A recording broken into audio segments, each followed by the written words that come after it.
Survival mode. As we've talked about this a little bit before in the previous 2 days, welcome to day 3.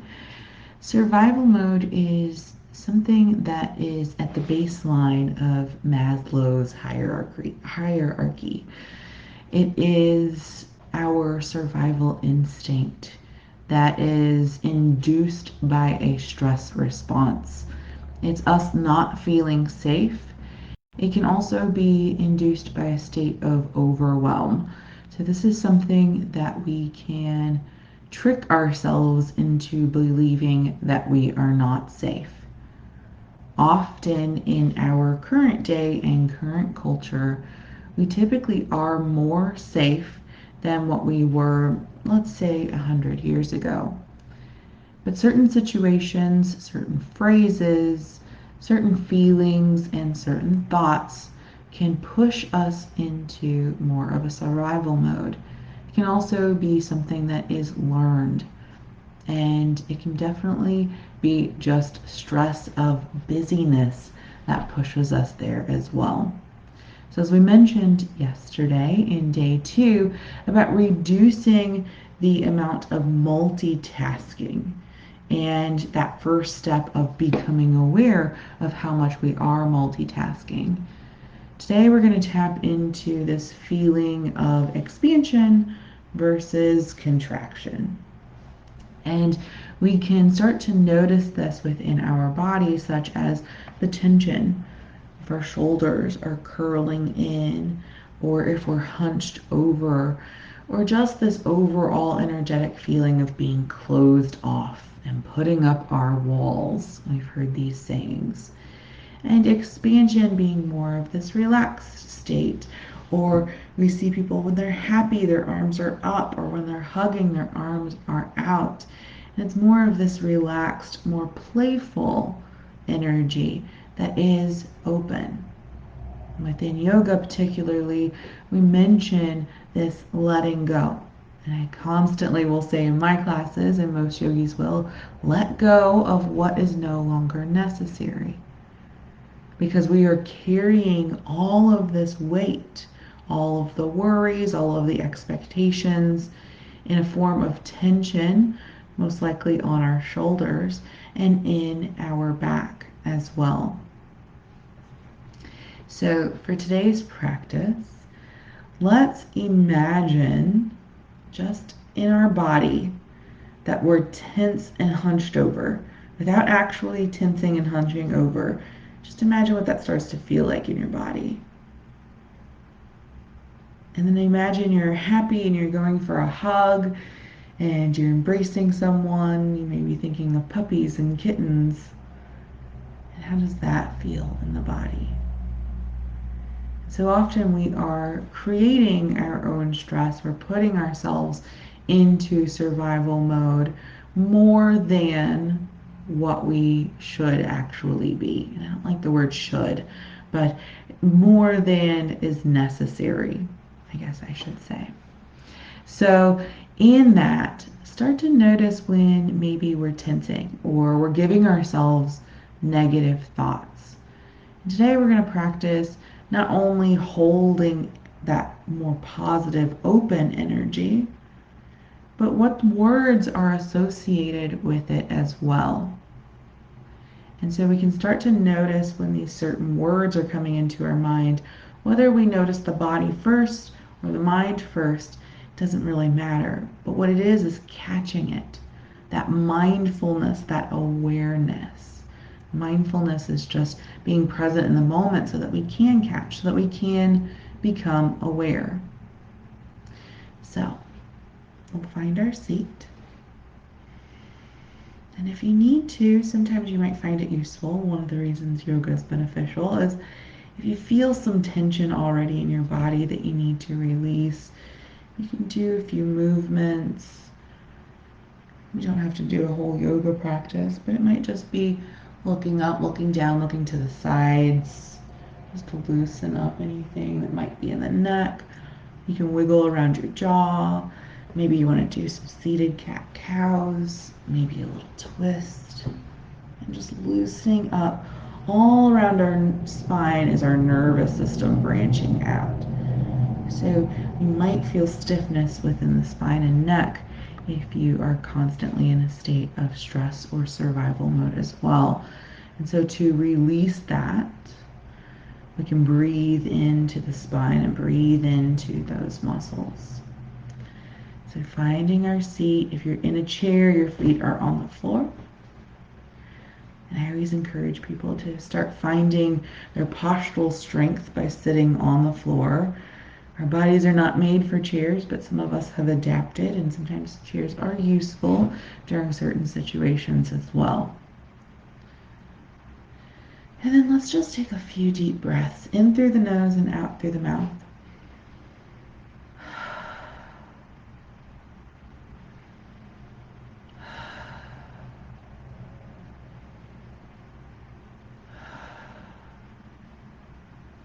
And that big sigh, that breath, utilize that as much as you can today. Purging out that CO2 that's built up at the bottom of the lungs.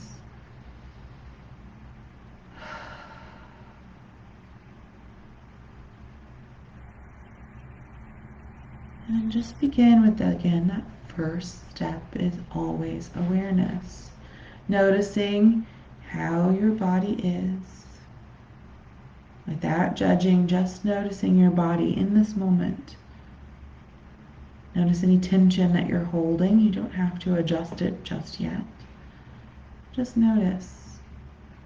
Tension in one area can cause misalignment in another area. Notice if you're tensing in your glutes or hips, you might also be tensing in the jaw.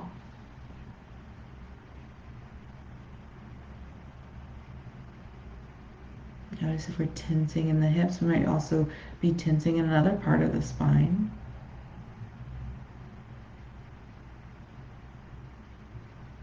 And so as we're noticing this baseline of our attention, this baseline of where our body is, we're going to start with doing opposites. And nothing is permanent, so just know that. This is all about awareness. So as we sit here, you might close your eyes and just feel these words. Can't, shouldn't, restricted,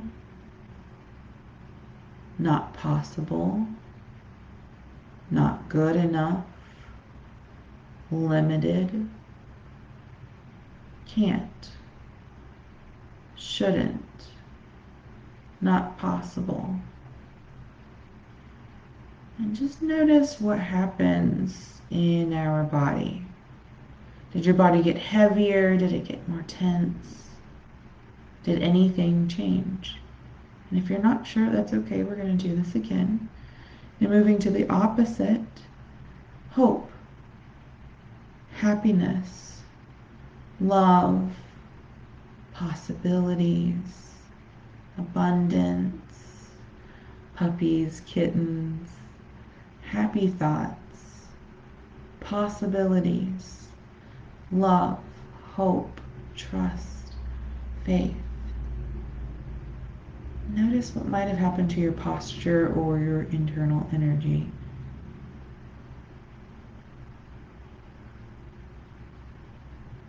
And we're allowing ourselves to come back to a baseline. Just notice your breath. Notice any tension that you might be carrying in the face, the shoulders, the chest, the belly or low back, your hips. And let's just take those 3 deep breaths in through the nose, out through the mouth. In through the nose, out through the mouth.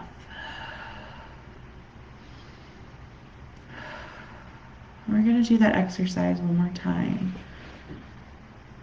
So restricted, constricted, couldn't, shouldn't, not sure, unsure, shouldn't, couldn't, not worthy, not enough, not possible, limitations, survival. busyness, unsure, can't, shouldn't. Notice what happened to the body. Notice your breath. Notice how your body sits on the floor. How you hold your shoulders. And again, notice that breath.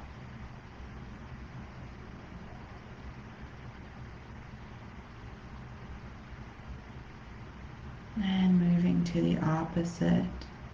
Hope, love, faith, trust, possibilities. Anything is possible. The world is your oyster. Openness, freedom, playfulness, happy. The world is full of possibilities. Hope, trust, love, faith. Notice your breath. Notice your body, notice your posture.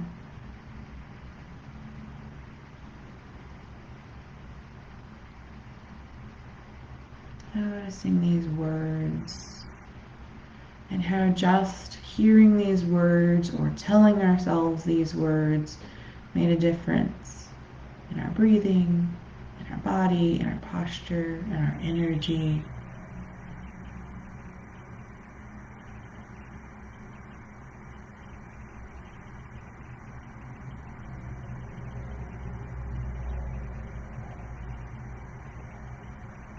And we create this openness. Sometimes can be scary for our mind when we're so used to being in survival. When we're open, we're no longer pushing down or shoving down any regrets, shame, guilt, fears, thoughts about worthiness or enoughness. We just allow ourselves to be open. And sometimes when we open up, it can be happy, and sometimes when we open up, it can be a release. It can cause tears. And that's okay. We want to let go anything that we've been shoving down and pushing down, anything that we've been trying to cover up through busyness, anything that we've been trying to cover up by just surviving. Often, we subconsciously put ourselves into a survival mode so that we focus on surviving rather than focus on processing. Allow yourself to just let go of whatever you've been holding on to. Cleaning and clearing out so that we can become comfortable with openness. Comfortable with not having a full plate. Openness allows us to move, to play, to have hope, to have connectedness and freedom. Freedom.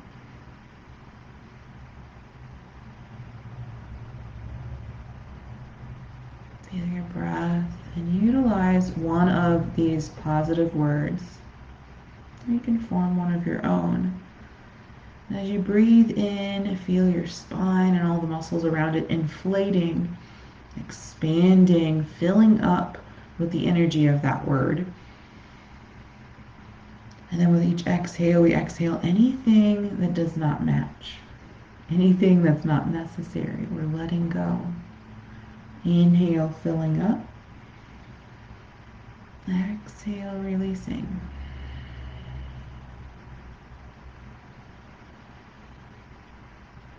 When you inhale, sometimes we might feel those tense muscles when we're breathing into them.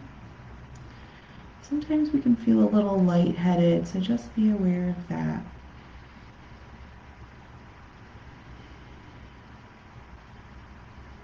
Creating this openness. If you are more of a physical mover, you can even do this with your hands. Inhaling, let your arms expand. Exhale, letting your arms come back in.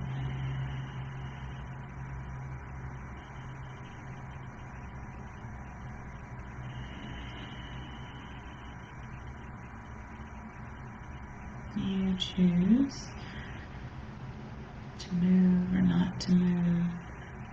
Keep the deep, steady breath. And you can inhale through the nose, exhale through the mouth if you'd like, or you can stick with just the nose. Options, because you choose your path.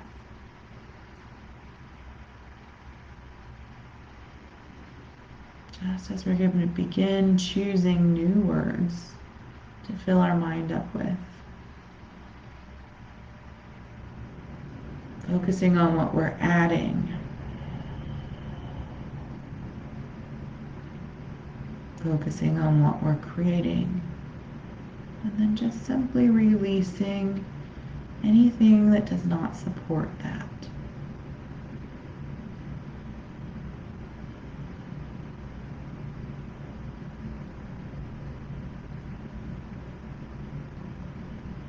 Here we'll take our 10 breaths in and out as one breath.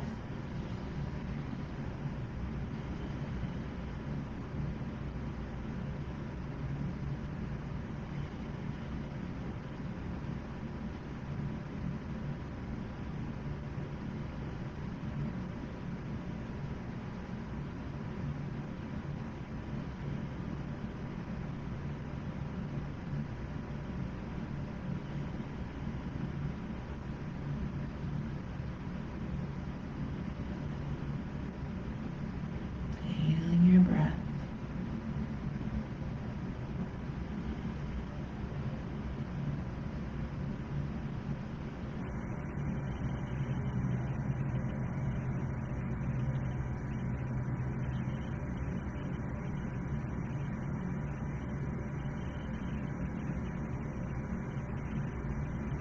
Feeling your body again. And we can begin to wiggle our fingers and toes and begin to take this big stretch, reaching out,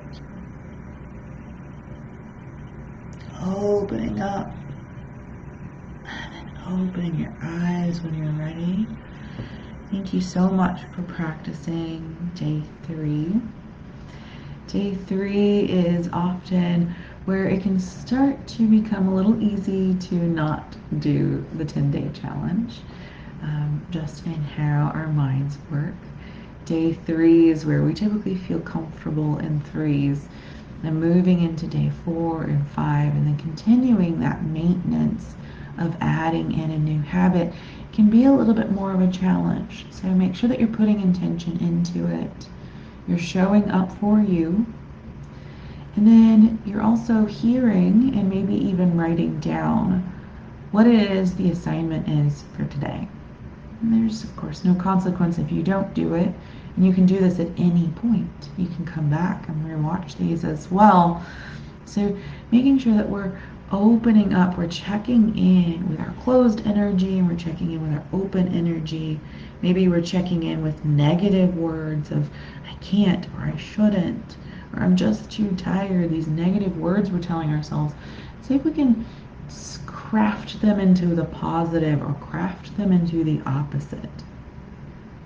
Be like, I can do this. Right now I'm just choosing not to. And we take a little bit of ownership. Or I can do this. It's my old self, my subconscious mind, the negative side of me, or maybe the negative thought someone else gave me that is causing me to think this negative thought. This thought's not mine. I don't want it. I'm going to put something positive in. Or if you have the time, explore some positive affirmations that you'd like to infuse into yourself. For example, one of my affirmations that I use regularly for years is I am love. I give love, I receive love. And anytime I'm in a state of not feeling love, I make sure to say it to myself repeatedly until I can channel that energy and that mindset. Thanks for joining me on day 3, and I will see you tomorrow.